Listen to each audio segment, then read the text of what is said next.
চারটি কাজ এমন আছে যেগুলো রাসূলুল্লাহ সাল্লাল্লাহু আলাইহি ওয়াসাল্লাম কখনো পরিত্যাগ করতেন না। সুনানে নাসাই শরীফের 2416 নম্বর হাদিসের বর্ণনা এসেছে, আরবাউন লাম ইয়াকুন ইয়াদাউহুন্না নবিয়্যু সাল্লাল্লাহু আলাইহি ওয়াসাল্লাম সিয়ামু আশুরা ওয়াল আশরা ওয়া সালাসাতা আইয়ামিন মিন কুল্লি শাহরিন ওয়া রাকাতাইনি ক্বাবলাল গাদাতি।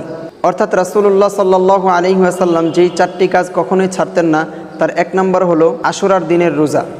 আশুরার দিন বলা হয় মুহররম মাসের 10 তারিখের দিনকে। এই দিনে রোজা রাখাকে বলা হয় আশুরার রোজা। নম্বর 2, জিলহজ মাসের প্রথম 9 দিনের রোজা।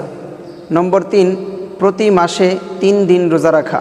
প্রতি আরবি মাসের 13, 14, 15 তারিখের রোজা রাখা। এই রোজাগুলোকে আইয়ামে বীজের রোজাও বলা হয়। নবী আলাইহিস সালাতু ওয়াস সালাম এগুলো কখনোই ছাড়তেন না। নম্বর 4, ফজরের ফরজ নামাজের পূর্বে 2 রাকাত সুন্নত।